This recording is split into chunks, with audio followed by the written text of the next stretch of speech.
Le Bloc québécois demande au gouvernement fédéral une déduction fiscale de 100% sur les investissements en bâtiments agricoles, une mesure qui touche directement la Matapédia, et notre député Maxime Blanchette-Jonca est ici pour nous en parler. Bonjour Maxime. Bonjour Carl. Vous demandez une déduction fiscale immédiate, en fait, de 100% sur les investissements en bâtiments agricoles. Qu'est-ce que ça veut dire là, pour tout le monde? Ça veut dire qu'on veut aider les producteurs agricoles, première des choses. Deuxième des choses, on ne réinvente pas la roue. C'est déjà quelque chose qui existe, mais dans un autre domaine, le secteur manufacturier notamment. Donc, on dit que présentement, c'est pas facile pour les agriculteurs pour différentes raisons. On peut juste penser à récemment l'augmentation du prix de l'essence. Tous les producteurs qui utilisent des tracteurs, la machinerie ou autre chose, on a besoin d'avoir de l'essence. Quand ce n'est pas l'engrais, les fertilisants. Donc, le contexte économique fait en sorte que des producteurs, c'est plus difficile pour eux dernièrement. Puis voire même, je pense, dans les dernières années, ça date quand même pas d'hier. Donc, on a dit au Bloc québécois, mais écoutez, il y a déjà une mesure fiscale. C'est quoi une mesure fiscale? Moins d'impôts. Est-ce que c'est possible de leur alléger leur charge fiscale puis qu'ils sont capables d'avoir un peu plus d'oxygène, pour exemple, faire des investissements dans toute autre nature, là, que ce soit la compétitivité, d'être plus résilient ou autre chose. Donc, on s'est dit, c'est important. La chose également qui a été mentionnée, oui, c'est important, l'agriculture dans la Matapédia, mais voire même dans la région du Bas-Saint-Laurent. On parle quand même de près de 2000 fermes, là.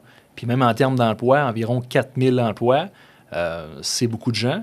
Puis voire même les retombées économiques, on le sait, là, sans trop se lancer dans une guerre de chiffres, là, mais plus de 600 millions par année en retombées économiques. Donc, c'est un moteur économique qui est important, puis je pense que les gens ne peuvent pas le nier non plus. Les producteurs, bien, ils nous aident à nous nourrir, c'est quelque chose qui est essentiel à chaque jour. Alors, nous, on a dit, pourquoi pas joindre une mesure qui existe déjà dans un domaine qui était fragilisé. Le secteur manufacturier, dernièrement, on le sait avec le contexte, avec les tarifs, avec les Américains. Mais les agriculteurs sont également touchés. Donc, on a dit, il faut aider notre monde, il faut aider les producteurs agricoles. Puis, voire même, on pense, je donne un exemple, le secteur ici dans la Matapédia forestier, l'industrie forestière. Si des producteurs agricoles, exemple, font des rénovations, des mises à niveau de leurs bâtiments, bien, ils peuvent utiliser le bois. Donc, le bois, en même temps, présentement, c'est un secteur qui est très fragilisé, l'industrie forestière, avec les tarifs douaniers à nouveau. Bien, pourquoi pas? Ça pourrait générer un effet d'entraînement dans des secteurs qui sont en difficulté économique actuellement. Ça pourrait être conditionnel, justement, à utiliser du bois d'œuvre? Écoutez, il y a quelque chose qui existe maintenant là, depuis peu. C'est quelque chose que le Bloc québécois même a poussé. Je me rappelle même en campagne électorale ici, chez Cédrico, au mois d'avril dernier, d'avoir un programme d'achat local. Imaginez-vous, au Canada, on n'avait pas ça. Ça existe aux États-Unis. On connaît ça. Le président Trump en fait vraiment usage, là, le Buy American Act, là, donc un achat d'acte local. Ça existait dans d'autres pays, c'est très fort dans les États-Unis actuellement, mais au Canada, c'est mis en place depuis peu. Alors, moi, je pense que oui, ça serait possiblement à négocier, à analyser, mais si on veut aider nos entreprises, bien, il faut leur donner les moyens, puis ça passe par des solutions concrètes comme on veut pousser actuellement. C'est un des défis qui est reconnu, en fait, par les agriculteurs, que les rénovations, c'est quoi qui est peut-être trop cher et pas atteignable. Je vais vous dire quelque chose. J'ai rencontré l'UPA pas plus tard que cette semaine, puis c'est pas juste les rénovations, là. Simplement d'opérer au quotidien, c'est très difficile. Puis le contexte, je dois le nommer, là, c'est pas des choses qui sont plaisantes à dire, mais on perd des fermes, là. Donc, c'est des plus gros...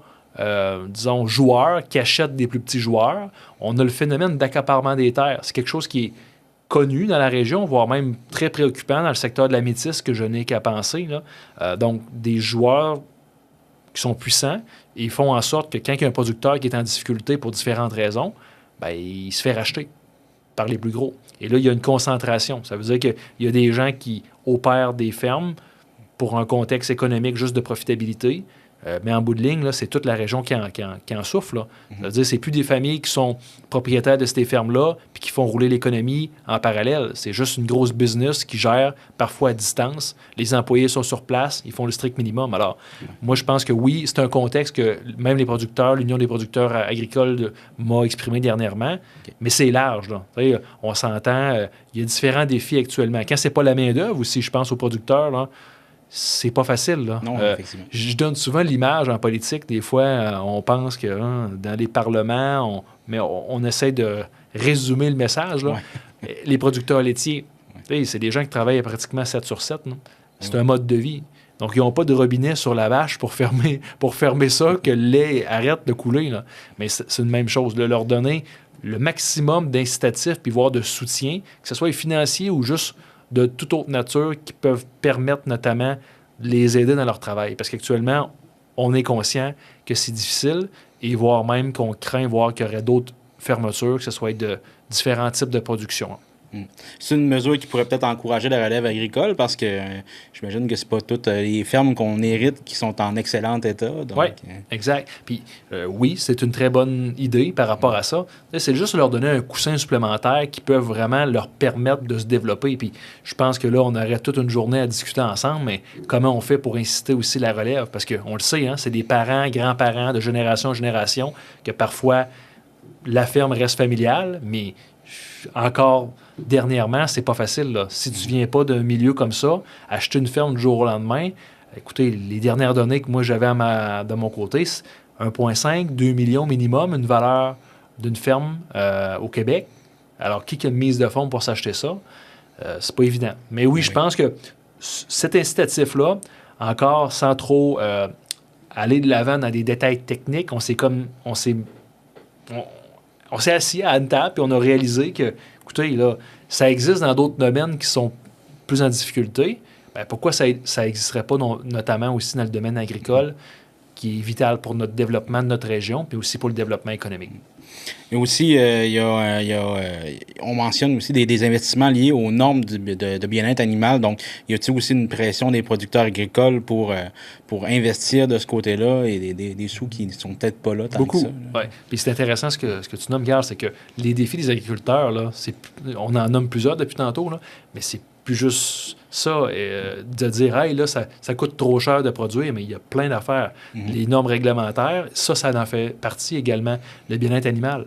Alors, dernièrement, les gouvernements ont décidé de mettre en place, là, exemple, des types de fermes que les animaux doivent être en stabulation libre, qu'on appelle. Ça veut dire qu'ils ne seront plus juste accrochés après par exemple, une chaîne, là, et puis qui reste fixe. Donc là, il faut tout revoir la configuration des fermes. Mais il y a un coût à ça. Fait que justement, d'avoir des investissements dans des nouvelles infrastructures, il faut leur donner les moyens de le faire. Quand déjà, c'est des gens qui ont la difficulté à arriver avec toutes les contraintes que je viens de nommer, là, il faut vraiment qu'ils passent à l'action. Puis, il y a une autre contrainte assez sévère que je suis très au courant, c'est la compétition. Aux États-Unis, je dois vous le dire, le marché est hyper subventionné. Ce sont des fermes industrielles. Donc, les Américains, qu'est-ce qu'ils veulent là, présentement? C'est de faire rentrer leurs produits sur nos tablettes. Mais il faut faire attention. Là. Parfois, ils veulent être moins chers. C'est ce qui fait en sorte que ça nous inciterait à en acheter, mais ils n'ont pas les mêmes normes de qualité. Donc, ils n'ont pas les mêmes utilisations de production, exemple des antibiotiques dans les produits. Donc, c'est bien beau de dire, hey, c'est moins cher. Donc, c'est au gouvernement également d'avoir des mesures, mettre en place pour dire, on appelle ça la réciprocité des normes. Puis ça, c'est un autre défi actuellement que les producteurs me nomment régulièrement. Est-ce que favoriser, entre autres, dans cette construction-là, le bois local dans les bâtiments agricoles pourrait vraiment compenser aussi pour l'impact là, des droits compensateurs américains un peu? Je pense que oui. Je pense que oui. C'est un effet d'entraînement, je l'ai nommé tantôt. C'est-à-dire quand tu as un secteur qui est en difficulté, peux-tu le soutenir puis prendre un autre secteur en parallèle qui aide beaucoup dans la région? Puis je pense que dans la Matapédie, on n'a pas besoin d'aller trop loin pour le réaliser. Là. Présentement, il y a des usines qui sont plus au ralenti, parce que, ils exportent aux États-Unis, mais le marché est moins favorable à cause du contexte avec les pressions, avec les tarifs. Donc, il faut se trouver des... Tu sais, je dis tout souvent, situation exceptionnelle, mesure exceptionnelle. Ouais. Moi, c'est ce que je pense actuellement. Il faut penser en dehors de la boîte puis des sentiers battus qu'on a connus auparavant. Donc là, actuellement, on fait face à une situation extraordinaire. Je pense que ces types de mesures fiscales-là, si ça peut inciter, aider, il faut le faire. Parce que le portrait, présentement, il n'est pas simple. Là, il n'est pas rose non plus. On l'a vu dans les dernières années. Il y a des producteurs qui ont cessé leur production parce que c'était plus rentable. Puis quand aussi, on ne parle pas de rentabilité, c'est une question de qualité de vie qui vient avec parce que la pression est tellement forte pour eux, quand ce n'est pas les contraintes administratives, c'est juste de dire on n'a même plus la main-d'œuvre pour fonctionner. Donc là, je pense que le gouvernement, puis c'est mon travail en tant qu'élu, de dire écoutez, là, assurons-nous de leur donner toutes les conditions les plus gagnantes possibles là, pour s'assurer que ces gens-là aiment leur travail, soient pas à bout là, de travailler dans ce domaine-là, puis aussi que c'est réaliste de pouvoir juste répondre aux normes, puis d'avoir des infrastructures qui sont respectables, puis qui sont optimales pour eux autres. Y a-t-il certains producteurs qui sont plus touchés? J'imagine que c'est plus l'industrie laitière. Il faut le dire, dans la région, la production laitière est très forte, là, Ouais. mais je dirais que tous les types de production. Hein. Je pense notamment à la production bovine, ovine, mais on s'entend, tout ce qui est des étables à, disons, grande superficie, ça demande plus d'investissement majeur. Ouais.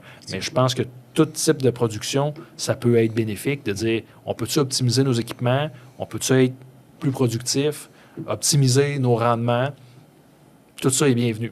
Avez-vous vu quand même une ouverture de la part du gouvernement à d'en discuter? Ou... Il y a, disons, la prochaine étape, là, ça va être la mise à jour économique. Là, ça devrait aller au mois d'avril, mai. On n'a pas de date encore avec certitude, mais ce qu'on demande au gouvernement, là, on ne défait pas de l'argent. Hein. Au contraire, c'est un incitatif fiscal. Puis c'est beaucoup ça, les gouvernements. On connaît le contexte actuellement. On a quand même eu le pire déficit de l'histoire du Canada à l'automne dernier, 78 milliards.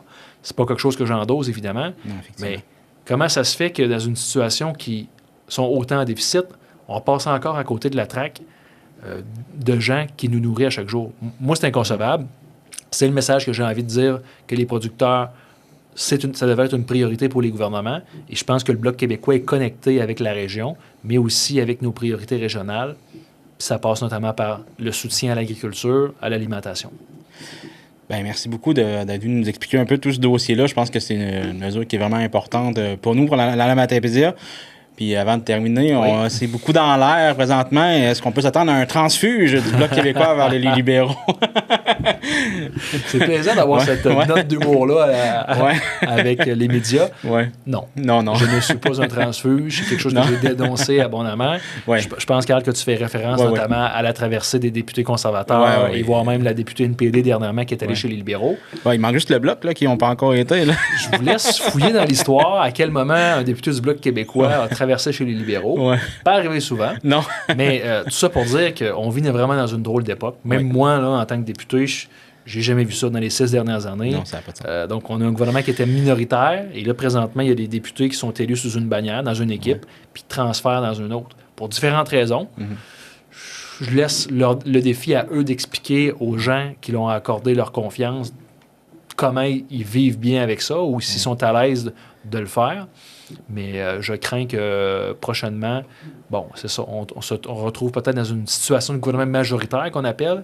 Puis pour résumer la situation, c'est que présentement, on a des élections partielles qui sont en cours. Ça veut dire qu'il y a des députés qui ont démissionné et on a particulièrement un cas assez historique encore à Terrebonne, une élection qui a été redéclenchée, on peut dire, hein. Donc, c'est un comté qui était au Bloc québécois. Finalement, les libéraux avaient gagné par une voix à la dernière élection. On est allé jusqu'en Cour suprême pour faire renverser ça parce que la personne qui voulait voter par la poste n'a pas pu le faire. Donc, la voix supplémentaire là, a été annulée. Donc là, on est en élection présentement à Terrebonne. On veut gagner, évidemment, mais tout ça pour dire que présentement, le gouvernement libéral est à 2 sièges d'être majoritaire. Donc, pour être majoritaire, ça prend 172 sièges. Là, présentement, ils sont à 170 avec les autres députés qui ont traversé. Et le 13 avril prochain, on va le savoir. Alors, ça va changer possiblement la donne pour les années à venir. Mais je rassure les gens de la population, je suis fier d'être élu sous la bannière du Bloc québécois. Je suis un fier bloquiste. Et les gens qui m'ont accordé leur confiance, je veux m'assurer de bien les représenter dignement et fièrement. Super. Merci beaucoup, Maxime. Toujours un plaisir, merci.